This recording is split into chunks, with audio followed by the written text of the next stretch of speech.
Emil Guillermo. Emil, I'm up to you. How are you, everyone? I, I am just glowing about Friday. Thank God it's Friday. This is show number 149. A little, not really melancholy. I was trying to look for the word. I'm contemplative. I'm contemplative and meditative today because as I was preparing the show, and we're going to talk about all the things that are in the news. We're going to talk about Congress and why you should not despair too much about what's going on. We should, talk. We're going to talk about the apology, the Chinatown apology by the city of San Jose. We're going to talk about that. We're going to talk about Filipino-American History Month. This is October. We're into a new month. I should be happy. We're going to talk about that. We're going to get into the Far West Convention. If you're not familiar with that, but 50 years ago, a bunch of Filipinos got together in Seattle, and they said, this is our vision for where Filipinos should be. So we'll talk a little about that. We'll talk a little about, like I said, the buzz about, well, what are we going to do now with Congress? We didn't get the vote that Pelosi wanted yesterday, Thursday night. So all that we're going to talk about. But here's the reason why I'm feeling sort of meditative and contemplative today. Because my brother-in-law, who is Caucasian, right? He's visiting.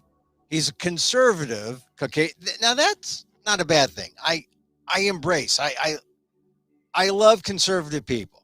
I mean, I'm not, we're not at war. Right? We're in the same boat.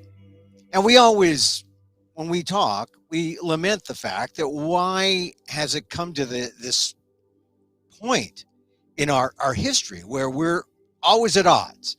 And I say, well, for me, it may have been because I was in talk radio and, we were supposed to polarize everything. And, and then they fired me because I wasn't right wing enough for talk radio.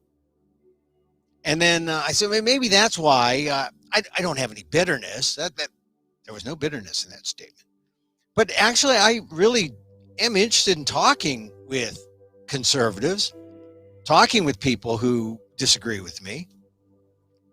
And they just normally don't see me. I'm usually invisible to them. So we're having actually a great conversation this morning, right? My wife, myself, my brother-in-law, we're having breakfast, nice breakfast, reading, it would be, we're drinking cafe out of cafe au lait cups, but it's, we're just drinking our coffee and talking, and the topic turns to white supremacy, as it's wont to do it, in these kind of gatherings.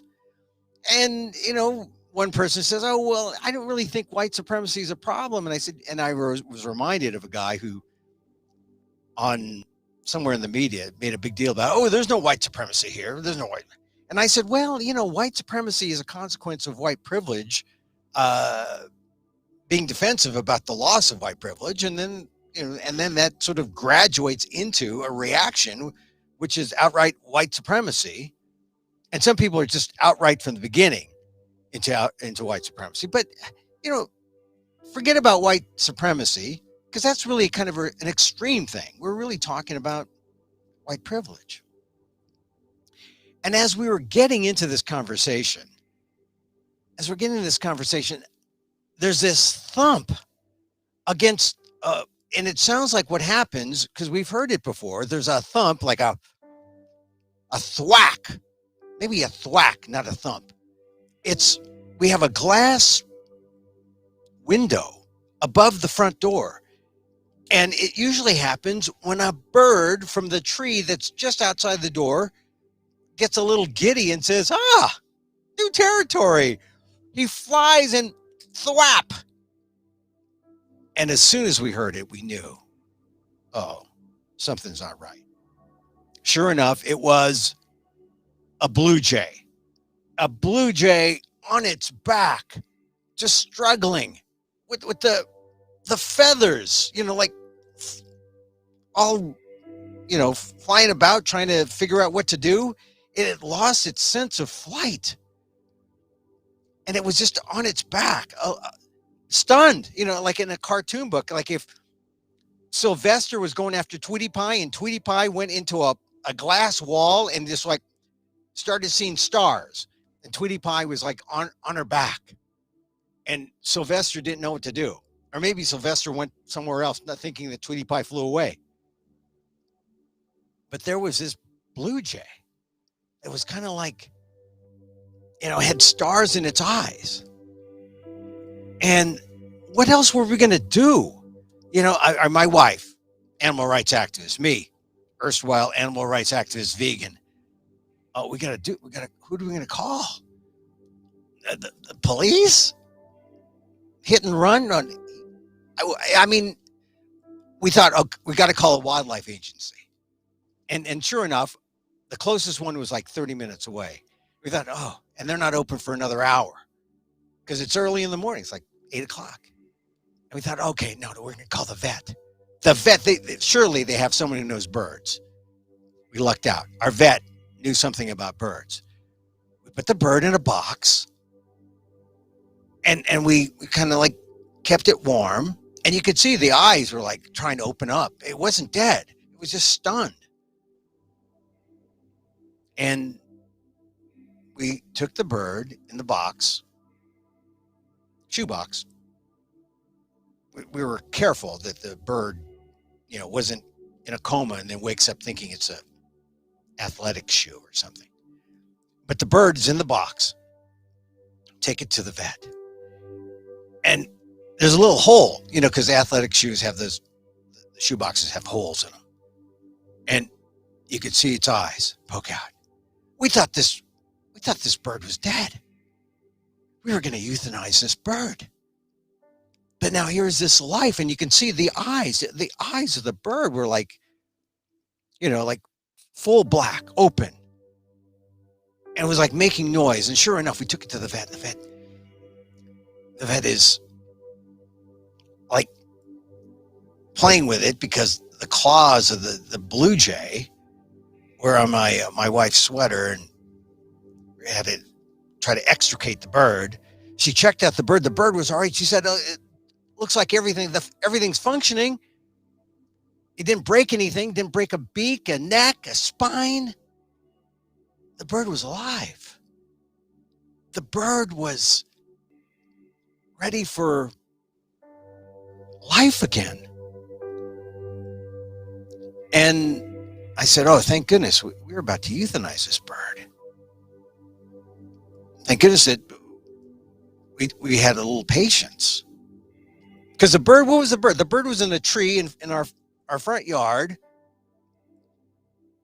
and was like flying and saw this glass, didn't see the glass window, and then thwap. This is like the vertical or the horizontal glass ceiling. Although it's like a wall, and it thwack. It reminded me of a lot of us. Glass ceiling, forget the glass ceiling. They're like glass walls that pin us in. And most of us, when we thwack up against it, just fall down and are ignored, left for dead. Thank goodness that bird knew where all the PETA members in the neighborhood were. We took it to the vet. It was a young, like year-old maybe, a male, because the male, you could tell the blue jays are blue. It wasn't a female. And it was ready for life again. The vet said, maybe expose it to some music. Play some Mozart or something. Keep it in the box, let it recover, let the stars in its eyes sort of fade, and it'll be ready for flight again. So we took it back, played Mozart's 39, one of my favorites. And then slowly, after the symphony, we put the box out in the front yard, and let the bird go free. And it, like at first, it wasn't sure. Am I a bird still? Am I alive? And the bird just jumped out, and it just sort of sat there. And then we kind of like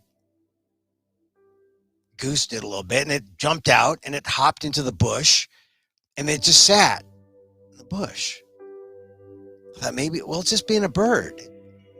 Maybe it's like waiting on some worms or something. And then it ran around and went on the sidewalk, just hopping, and tried to fly, but couldn't. And it was so fast, it was hopping fast. Maybe I scared it, but it just went off. I lost track of where the bird was. Maybe in a bush, maybe in a neighbor's bush, but where it could be a bird and try to live its life and heal and be a bird. I mean, it's Darwin now. I mean, I don't know where the bird went, but we didn't kill it. It wasn't in pain. And maybe it just needed a little more time to feel like it was right to go off and be free. So that was my morning. I feel bad because I didn't see it take flight and go off somewhere, but I trusted it's just being a bird now. Hey, it's up to Darwin now, right? And but really, I felt a funny feeling when I heard that thwacking against the window, and I thought, we talk Asian Americans, people of color talk about glass ceilings, but they're glass walls too. And we're so young and enthusiastic, and thwack. And who helps us? Picks us up. Gives us a chance. I don't know. I just think I did say a little prayer for the bird, even though it was a Blue Jay, not my team. I'm a Giants fan. I'm rooting for the bird, rooting wholeheartedly for the bird. So that's my day today. The bird story. The bird. I just, it just put me in this contemplative mood as we begin Emil Amok's Checkout number 149. What does an Asian American think? What that? WDAAAT. That's where we fill the void. What that indeed. Hey, so I talk about the bird. I talk a little about today's October 1st, Filipino history. We're going to talk about that. And as I said, we're going to talk about Congress, talk about Jimmy Carter. Happy birthday today, Jimmy Carter. Jimmy Carter, probably one of the best people to be president. Not necessarily the best president, but I'll tell you something. I'll tell you something about Jimmy Carter. I went to Sunday school with Jimmy Carter once, a few years back in 2019. I happened to be in Georgia, hanging around. Oddly enough, not far from where Buster Posey grew up. He grew up in Leesville, and I was there in Plains, visiting a relative who was in that part of Georgia. And if you're in that neck of the woods in Georgia, make sure you stop and see the Ray Charles statue in Albany, Georgia. And you can pick the songs that play while you stare at Ray Charles. Georgia on my mind, that's a popular one. But I just remember Jimmy Carter at that Sunday school thing. I mean, first of all, it was an honor to be there watching him do Sunday school. And he said something. He said something that I won't forget. Actually, we met him in 2016. I wrote about it in 2019, but I met him in 2016. And he said, I'm afraid that our country and its effect on people of other nations has suffered from the aftermath of 9/11. He didn't want to brag, but he said his goal for the country was always to be superb and be a country that promoted peace and human rights. Quote, while I was in office, we never dropped a bomb, lost a missile, or fired a bullet. Too much has changed, he said. He was proud of that. He was proud of that. He lamented Afghanistan. He said Afghanistan became, the longest war in American history, a direct outcome of 9/11. He also lamented the invasion of Iraq, which he called unnecessary. But he said the thing that hit me was when he talked about the deep inequality that's divided us as a country. He said, we've become distrustful of people who are different from us. Jimmy Carter said that in Sunday school. I was there, Sunday school class. We used to be a proud, heterogeneous nation, and now we are fearful, and we've become poorer as a country. We used to be a proud, heterogeneous nation, and now we are fearful, and we become poorer as a country. That's what Carter said. We've become distrustful of people who are different from us. So, Carter's in his 90s today. This is today's his birthday. And he's still a guy that I wish he were a better president. But you cannot deny he was the best human being of all the people who've been president. All the living presidents. The best human being in the last 45 years? 50 years? Jimmy Carter. Happy birthday, Jimmy Carter. So we got Jimmy Carter's birthday. Got to say happy birthday to Jimmy Carter. Congress. I know they didn't get the vote. Nancy Pelosi didn't get the vote she wanted last night. But as people have been talking and saying today, self-imposed deadline, they got time. They got a little time. We're not going to get an answer today, even though Joe Biden is meeting with the Democrats, members of Congress. Thank goodness Pramila Jayapal for Asian Americans is out there talking about the working class, talking about people with real needs. I think ultimately that's going to carry the day. What's going to carry the day is that people are going to realize, what is money? The Trump administration blew up the budget. The national debt went up to these astronomical sums when he cut the taxes. They didn't care about the debt then. He only cared about some people, that 1%. Now's the time to care about all of us. All the people that were excluded from those tax cuts.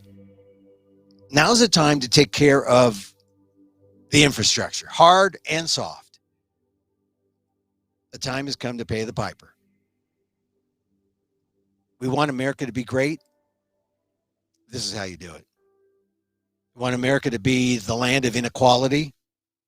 Continue on the path of Trump. Where the tax cuts benefited only the rich and did not benefit those of us in the 99%. We got to talk about people. People different from us. People who we have differences with, and we have to come together. That's what we need. Got to think about Jimmy Carter. Got to think about the people. One of the columns I write for ALDEF, the Asian American Legal Defense and Education Fund. I write for the Philippine Inquirer out of the Manila, their diaspora web newspaper that goes all over the world to Filipinos all over. I write for the Oakland Post because I believe in the ethnic media. I believe in the black press, founded by Tom Berkeley, UCLA, way back when. Former editor Chauncey Bailey, old friend of mine, gunned down. Used to write for the Oakland Tribune. He was at the Post. And of course, Paul Cobb, still there, publisher. And the Oakland Post is represented in Congress, or the people who read it mostly, represented by Barbara Lee. Representative Barbara Lee. Now there, she knows about the people. She stood up against the Afghanistan vote.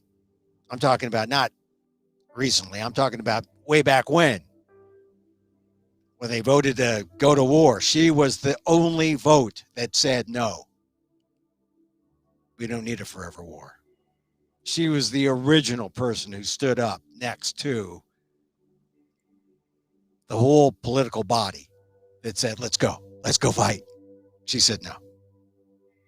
So Barbara Lee was on the news just this week saying, look, we got to get women back into the workforce. We got to get daycare for the women. We got to get child care. We got to get health care. We got to start thinking about the people. Ultimately, that is why the closer we get to 3.5 trillion, hard infrastructure, soft infrastructure, that's what we need. We're going to get there. Don't give up hope. Progressives, moderates, they will ultimately come together because the Reconciliation Act allows for a little more compromise than they're letting on. I think it's going to happen. It's got to happen. Otherwise, I don't know. I don't know what happens. It becomes a more unequal United States of America. Exactly the kind of thing that Jimmy Carter has warned us about. So let's hope Congress comes up with an answer. Pramila Jayapal standing up for the people. Barbara Lee standing up for the people. Kirsten Sinema, I heard she went off to Arizona instead of meeting with Biden. Time to come together, America. Some other things in the news. Newsom coming out saying if you are eligible, if you're a young kid, you're going to school, private and public, you're getting vaccinated. It's a mandate. Proud to be part of this state where the leadership recognizes that this is the way that we're going to get this pandemic under control. Thank goodness for that. It's going to happen. It's going to happen. A little bit of history before I get into Filipino-American history. You know, I call this show the show for the AAPI and the AAXs, Asian American Pacific Islanders, the micro talk show, because we talk about stuff like we matter. So, tip of the hat to the city of San Jose, the city council. I was once stationed in San Jose. Funny, odd town. You know, I mean, it's grown much larger than San Francisco. It's where all the influence was, but it's still considered, sad to say, still considered a hick ag town. As I used to say when I would drive into San Jose, it's a city with no hat. Where's the skyline? There's no hat here. But they made up for all that this week, San Jose. City of San Jose apologized to Chinese immigrants and their descendants, acknowledging the role in nearly a century of violence and discrimination, including the way Chinatowns have been dismantled and destructed. So the Chinese community gets an apology this week. Happened on Tuesday. It also acknowledges acts of fundamental injustice, terror, cruelty, and brutality, and wants to use this as a teachable moment. San Jose had 5 Chinatowns. The first of which was right there on Market Street from 1866 to 1870.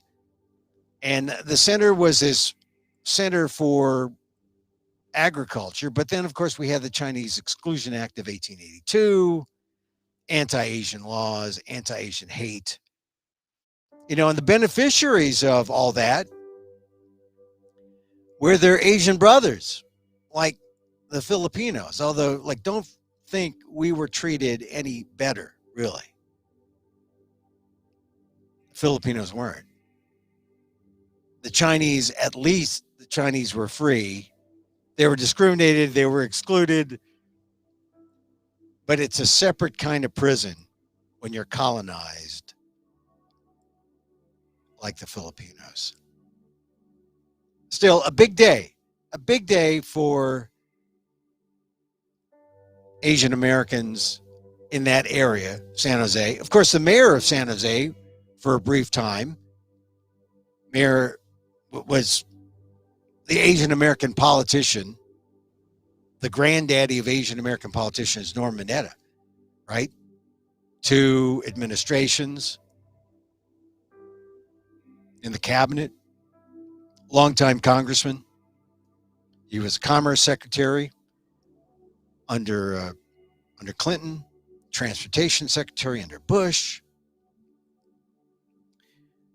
I just think that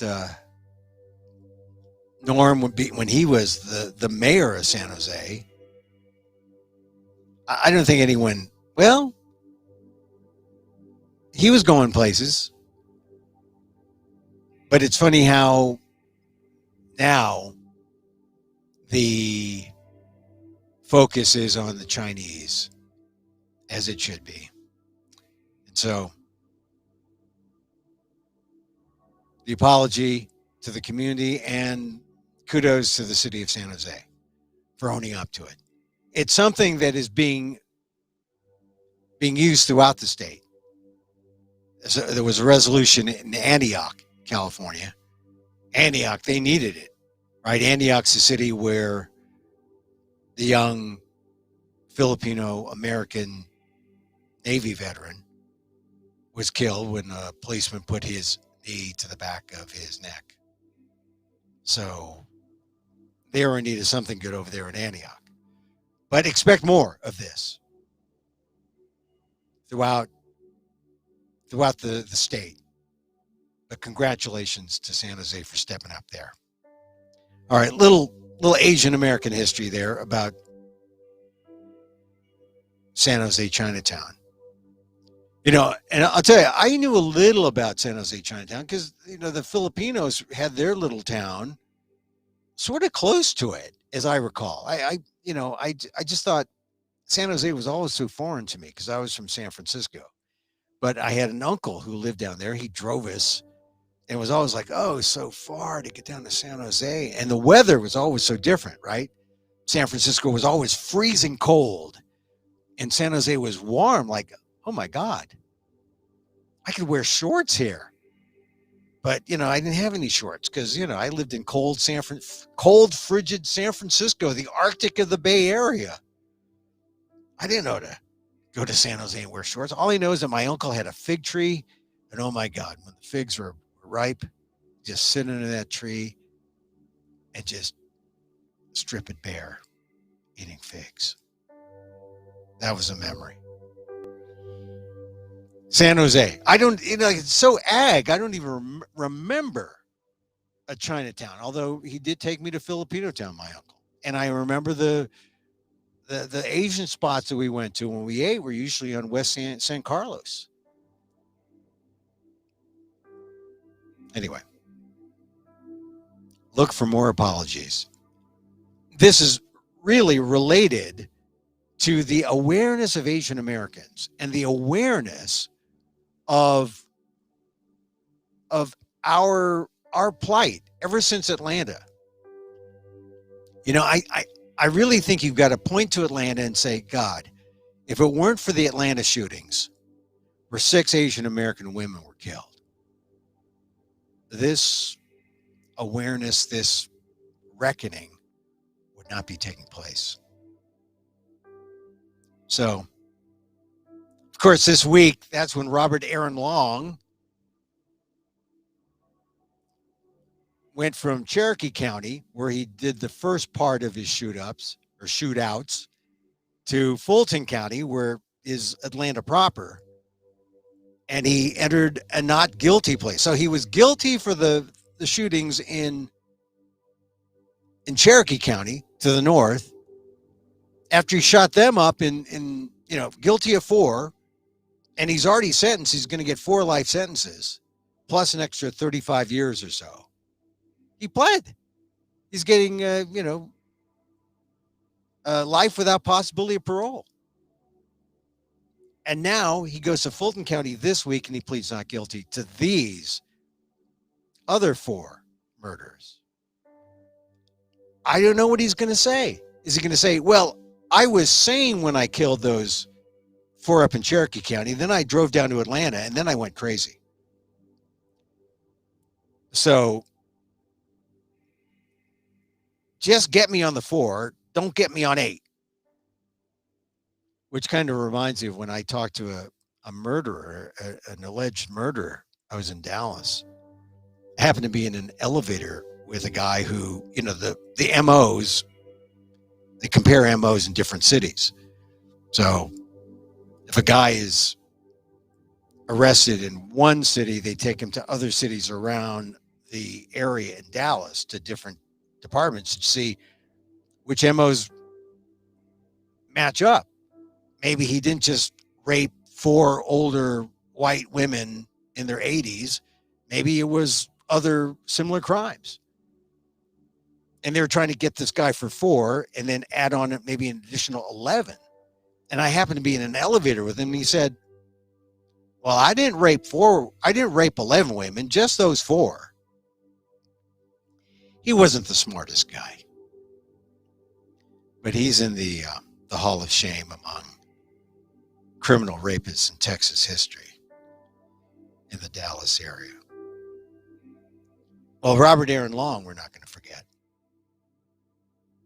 But I know that right now, no one is ready to say, okay, we forgive you for this other 4, Robert Aaron Long. Now, I think we want to see him face justice because it's justice for the families too. November 30th, I believe, is the next court date. All right, that brings us to October 1st. That's today. Today is October 1st. Filipino-American History Month. History.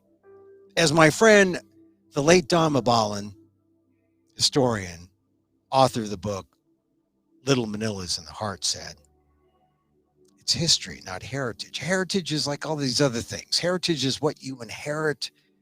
Culture, food, clothing, history.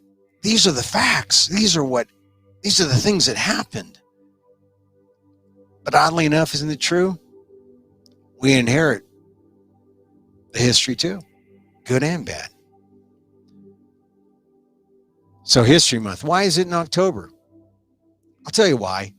It's in October because it was in October that the Filipinos arrived first in the United States. Yeah, the Filipinos. Well, Emil, what are you talking about? Yeah, this should be the United States of the Philippines. I said this in 2017 in my column on ALDEF, the Asian American Legal Defense and Education Fund site. Someone said, Emil, why was this an ALDEF? Well, because Asian Americans, Filipinos, we're Asian Americans. We're one. And it was back then, October. The exact date, October, let's see, I get the exact date. They came across the boat October 18th. They were on a ship, Pedro de Unamuno, sailing for Spain. They find this landmass. And because the Spanish explorer was kind of chicken, he said, send out an armed group of soldiers and send the father, because they always travel with a priest, right? Send out the Filipinos. The Filipinos were the deckhands. Not servants. They were kind of like the crew. Send them out there. Give them some weaponry, some sticks. Filipinos fight with sticks.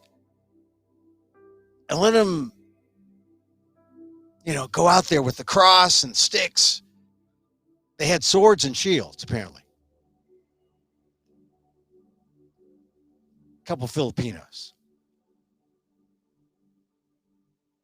And they went out there and they met the people there. Indios. They met the native peoples there. On the second day, they sent 8 more Filipinos, 12 soldiers, and by the 20th, they had violence. There was an instance of violence when the ship's barbers, apparently the Indians wanted a haircut. This is true. So the barber was kidnapped, and some of the Filipinos made an offering of food and clothing, and then they let him go. Oh, they kidnapped the barber. They made the exchange. 1 soldier was killed, and an unarmed Filipino. So Filipinos spilled blood right here in what is now America. It was in Morro Bay, California. And if you look at it, it was some,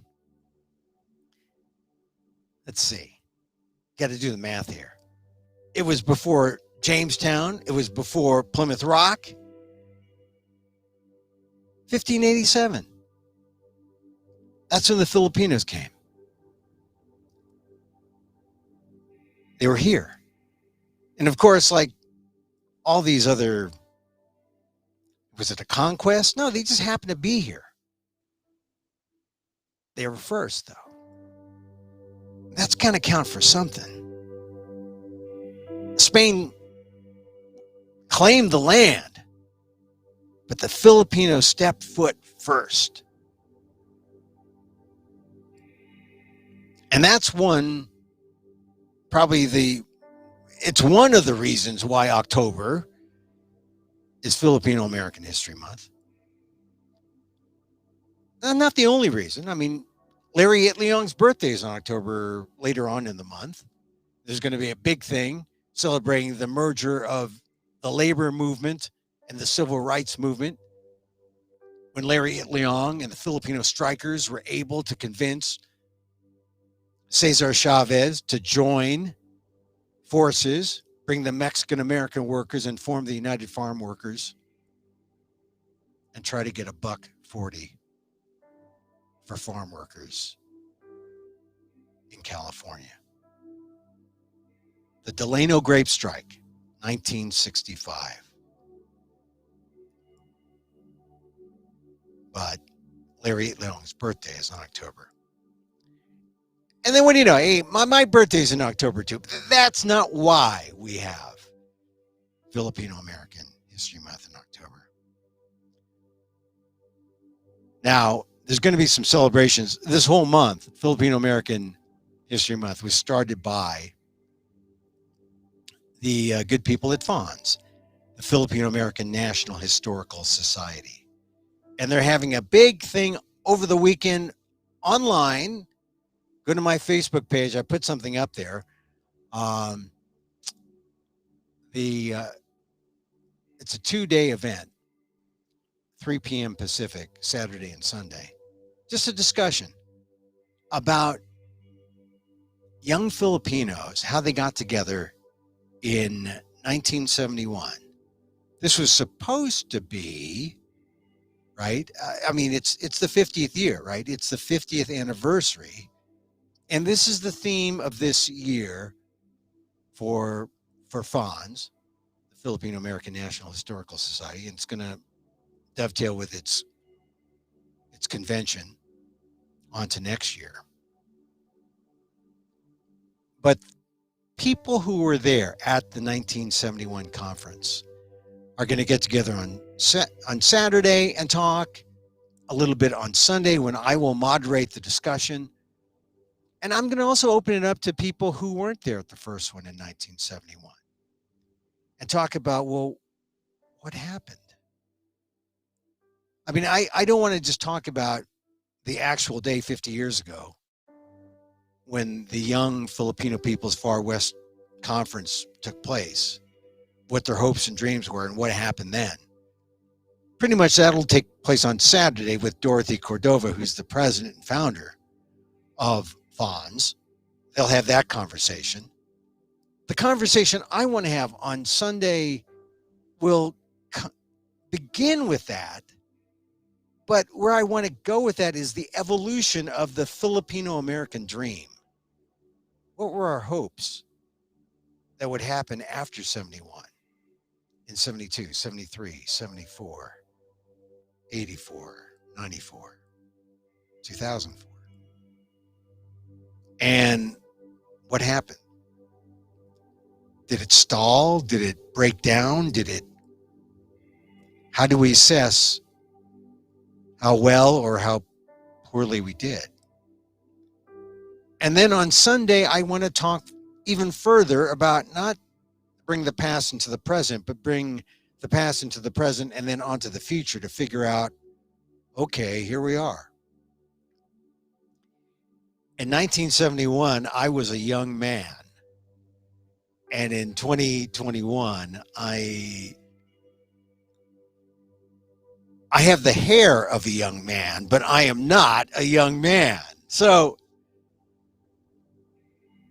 what happens to this next generation of Filipino Americans, American Filipinos, Asian American Filipinos? And what does it mean for all of Asian America? We are now the third largest group. We were the second. Couldn't overtake the Chinese. And then the Indians came in. And, you know, the Philippines is just a little country. We're Catholic. That's good. But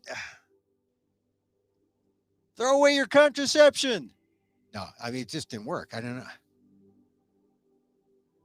So that's the conversation that I'm going to have this weekend as I commemorate the first days of Filipino-American History Month as designated by FONS. I did mention in a previous show that it's a weird dovetailing, you know, that this is Hispanic Heritage Month, September, and we go into October, it's still Hispanic Heritage Month, but it also is Filipino-American History Month. And it kind of figures because for Filipinos, we have this shared Spanish culture. We have hundreds of years of Catholicism, guilt, oily food, meat. We have, if you heard yesterday's show with the Kulintang, I have the Kulintang gong here behind me. If you're watching on YouTube, I have this Kulintang gong here for a reason. It's because it is like a symbol of my Filipino-ness. You're just supposed to stare at it and hear the gong go off in your head. But Kulintang music, it's Smithsonian Folkways put out a double album, Kulintang Cultura, which is, I mean, it's a good album. It's available. I think it's available today, October 1st. Google it, Kulintang Cultura, and check it out on all the musical platforms first, if you wish. Spotify, YouTube, it's all there, and it's great. It's the music of Danny Calandulian. Check out Emil Amok's Takeout, number 148, yesterday's show, and hear the co-producer, Maria Talusan, and Ty Buchholz, also produced by Theo Gonzalez over at the Smithsonian. So I hope you don't mind me playing, when I'm up in my gong closet, I get to play the music. And it's kind of like taking a sedative before doing the show. But some people say, Emil, I like you better sedated than when compared to when you're Amok. I mean, when you're Amok, you're okay, Amok. Come on. Amok is okay, but we like the sedated Emil. Emil Amok? No, Emil sedated. We like him. We like that guy. Yeah, I like him too. I mean, less running around. So these are the things on my mind. We talked about Congress. Look, they're just going to have to realize we got to pay for our country. And the Republicans have nothing to say about fiscal responsibility. Not when they blew up the debt, the national debt under Trump. Not when they did the height of selfish irresponsibility by cutting taxes for themselves and then doing nothing for the rest of us instead of fixing the infrastructure. I mean, Trump's a landlord. You expect a landlord to do something about infrastructure? No, he kicks that can down the road. I mean, that makes sense, right? For a landlord to do that, defer maintenance. All the stories about Trump not paying his maintenance workers, and that should come as no surprise. Well, now, time to pay the piper. When you think about, when people tell you about what's going on, and those Democrats, it's so crazy. Look, everyone's got to get on this. It's for the people. And if you fail the people, then you should not be in representative government. You should not be in government. Maybe that's why conservatives hate government. Oh, big government, it's bad. Big government. Yeah, they didn't mind big government when they were blowing up the national debt to umpteen $1 trillion. $3.5 trillion for infrastructure, small potatoes. Remember that. Small potatoes. So that really is the buzz, and the rest of the buzz is COVID. My God, with COVID, we are coming up to 700,000 deaths. We have vaccines, and we're coming up to 700,000 deaths. I have to admit, I'm going out more. I'm putting on my mask and going out more. I just have to remind myself, we're not done with this. Keep your guard up. It's a boxing match against the virus. 700,000 deaths. See the latest coronavirus case? Brett Kavanaugh, Supreme Court. They say he's showing no symptoms. I said he started showing symptoms when he made all the other dumb votes that he's made over the last year or so. But I think we need one of those moments.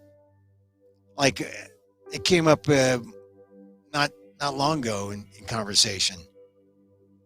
In the AIDS crisis, when Rock Hudson died of AIDS, people realized, I know somebody now.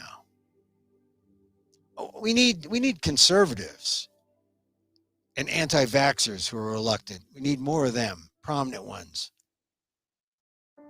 to be examples. Negative, positive ones, where they contract the disease and then become spokespeople to tell people to get vaccinated. As it is, they say, it's reported that Kavanaugh was vaccinated, just not showing any signs. I mean, you can get tested. It could be a false positive too. But we need more people saying, I mean, get the booster if you're in line for the booster, but just get vaccinated. Get vaccinated. I mean, to approach 700,000 deaths, even though we've got all the means to fight this virus, but we don't. We can't because we're not smart enough. We're not sensible enough, responsible enough. That's a sad thing. Okay, one last word. The Giants. Oh my goodness, the Giants won again last night. They got that run. They tied it up. They beat Mad Bum. They tied it up. They got rid of him. Mad Bum, Madison Bumgarner left the game. And then the ninth inning, Lamont Wade Jr. You know, I've always liked Lamont Wade Jr. I always, throughout the summer, they were saying, oh, well, we got to option Lamont Wade Jr. down to Sacramento, back down to the minor leagues. Thank goodness he has options. Even though he won some games for them in the summer, but his true value was not known until the statistics came back that showed the guy's batting over nearly 500 in the ninth inning with the game on the line. Like I said, if you're listening and you're in one of those other regions, that Giants? What kind of Giants? We're Asian. We're not Giants. No, we're Giants. No, we're Dodger fans. No, if you're listening from LA, the Dodgers are chasing the Giants. The Giants are up 2 games with Friday, Saturday, Sunday to go. Up 2 games, 3 to go. And why is it that people are rooting for the Dodgers? The Dodgers are like, look, I grew up in San Francisco, forever a Giant fan. And I swear the Dodgers were always evil. Even though blue's my favorite color, they were always evil. So I don't understand when the Giants have the best record in baseball and people are rooting for the Dodgers to overtake these poor underdogs who have been, really, they have the best record in baseball. They've been the surprise. Let the Giants win the regular season because ultimately the Giants and Dodgers are going to meet each other for the National League. Well, at least, you know, the Western Division. They're going to ultimately meet. And I don't know. I look at the Giants roster and I see them doing, they never seem to match up to the moneyed stars of the other teams. That's why the Giants truly are the underdogs. You got to root for them. You got to just let them win the Western Division. We'll pray. Okay, well, no, we won't pray. We'll just watch the games. They're exciting games. And it's exciting now more than football, I think. I think more than football. At this point, you got to watch football toward the end. You know, when the teams get serious about playing. Now, the Giants are serious. Let's hope they hang in there at the last 3 games. Good luck to the Giants. All right, that's it. This was just full of lagniappe today. A reminder, if you want to attend that Far Western Conference Filipino-American panel on Saturday and Sunday, I'll be there Saturday, but the panel that I lead will be on Sunday. And I hope you join me on Sunday because I'm going to try to take it from 1971 and bring it forward and bring it into the future. Where are we going as an American Filipino community? Where are we going as an Asian American community? I don't know. All I know is that because of the China virus stuff and all the stuff that was brought on by the anti-Asian hate, a lot look Asian enough. Oops, it looks like my internet froze there for a second. It's good. Usually by now, we usually get like 3 or 4 times we get interrupted. The digital divide in action. But not today. We just had that one. Just that one. Hey, look, it's been a good week. Check out, the way to listen to this is maybe go on amok.com and listen to all the recordings and just like one after the other. While you're doing the lawn or you're working in the yard or washing stuff, this is good washer kind of background stuff. Yeah, or treat it like radio. You don't have to watch every second like, oh, what's it going to do now? Oh, just listen to it.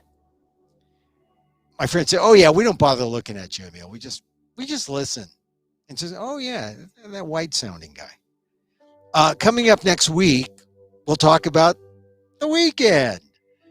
We'll also, I got the recording of the story that I did at that Harvard Unity conference, and I'll be posting that, talking about that, all coming up next week.